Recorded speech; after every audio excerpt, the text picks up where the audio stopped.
Father Derek from the Diocese of Kamloops, and Lent is just around the corner.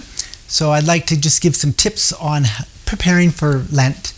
As much as we put into it is what we're going to get out of it. So there's the traditional prayer, fasting, and almsgiving. So let's start with prayer. Prayer, I would suggest, is you got to develop a habit. And maybe you already have a particular habit in your life for prayer, structured a little bit of time in the morning or at night. I would suggest that to really have at least 3 prayer times a day. Just like we have 3 meals a day, breakfast, lunch, and dinner. Well, we need 3 spiritual meals a day to really keep our relationships strong with Jesus. And so something could be, and the prayer times don't have to be long. If you can keep it to 3 to 5 minutes, but remain faithful. That's the key. And so, for example, maybe 5 minutes of Bible reading in the morning. Just quiet time, read it a couple times, and just savor whatever touches you. Maybe a decade of the rosary somewhere in the middle of the day, spiritual lunch. And then at night, maybe spiritual reading, the life of a saint, catechism, something that's just going to feed you. And again, it can be very short, 5-10 minutes, just allowing God to feed you with one idea that you can just chew on. And so develop those habits of prayer time. So what you're going to do during Lent is that hopefully you will continue after Lent with your habit your new habit that you've developed. And then secondly, almsgiving. Let's make a distinction between tithing and almsgiving. Tithing is an obligation that we give 10% of our income. And so if I'm a young little lad and I get a dollar in helping out around the house, and so I would want to save 10 cents for God, and then the 90 I get to keep for myself. And then almsgiving is what we're focused on, is above and beyond tithing. Almsgiving is giving above and beyond the 10%. And it's an act of mercy, helping those that are in need. And I'll get back to almsgiving in a minute. I just want to end off with fasting. Fasting has to be seen not as a negative. If we see it as a negative, it's just going to wear us down. Let's put it in perspective. Imagine you want to win the Stanley Cup. And if you're going to win the Stanley Cup, you can't just sit on the couch and eat junk food and whatever. You gotta practice. You gotta get up early in the morning. You gotta do your push-ups, your sit-ups. You gotta run.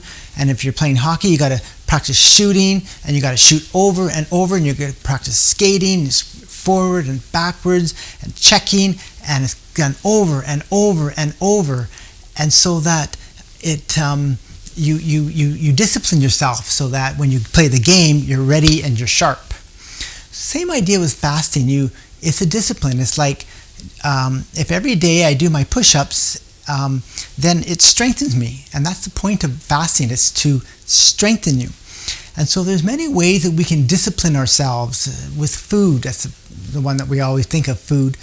And there's different ways. There can be the kind of like the bread and the water type thing, but make sure the bread has a bit of substance to it. Don't just eat Wonder Bread that's made out of air, because your body's not going to be sustained. Sometimes what I try to do is eat blah food. So I might just have a small bowl of oatmeal, no sugar, no honey, no milk, just water and oatmeal. Maybe I might just have rice, a bowl of rice in the afternoon or something. So just blah. So, and I try to just have water that day, or maybe tea. That's about it. So basically just eating so that, not for any pleasure, but just to keep the body alive and strong. There's other ways of fasting as well. It could be just, I'm not going to have any sugar. I'm not going to put no sugar in my coffee, or maybe no cream, or maybe I'll won't put any salt on my dinner, or maybe no spices. There's so many ways. And rather than choosing a chocolate bar, choose a carrot stick. Rather than choosing a pop, choose water. So constantly go against your will, because what's happening is when when you are going against your will, you're like doing your spiritual push-ups so that you're strengthening your will. If I can't say no to the cookie, how will I ever say no to the big temptation that comes down the road?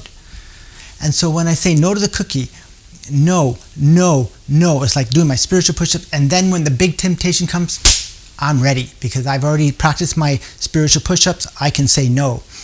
And so that's why we want to practice that, to strengthen our will. Another way is, we go into the car and we always have to have music on or the radio. Maybe turn the radio off. Just be in silent time. That's a form of fasting.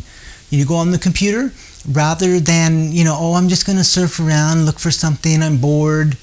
Well, if you're surfing, maybe say, I will not surf for the next 40 days.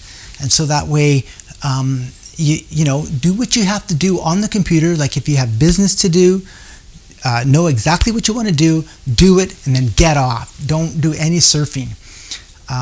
And you might even want to say you give up video games. Imagine giving up video games for 40 days. Holy moly. Some people are going to die. So anyway, the idea is, and choose something that you really like, a hobby that you really like, and just go against your will, because you'll strengthen your will. So when you look at that cookie, eyeball to eyeball, and I ask the question, are you in control of the cookie, or is the cookie in control of you? If you can't say no to the cookie is in control of you. And so bringing it all together, prayer, almsgiving, and fasting. So when I'm fasting, I'm not eating fancy food. I'm not spending extra money. I'm not going out to go out to get my senses with thrill and all that kind of stuff and excitement. And so I'm spending less so that if I have extra money, guess what? I'm going to give it to those in need, almsgiving. And secondly, since I am fasting, I'm not having the fancy meals, so I'm not spending more time in preparation for a big fancy meal. So therefore, I have more time for prayer. And so they all work together. I'm fasting, so I'm spending less so I can give for almsgiving, and I'm fasting so that I have more time for prayer. And so they all work together, prayer, almsgiving, and fasting.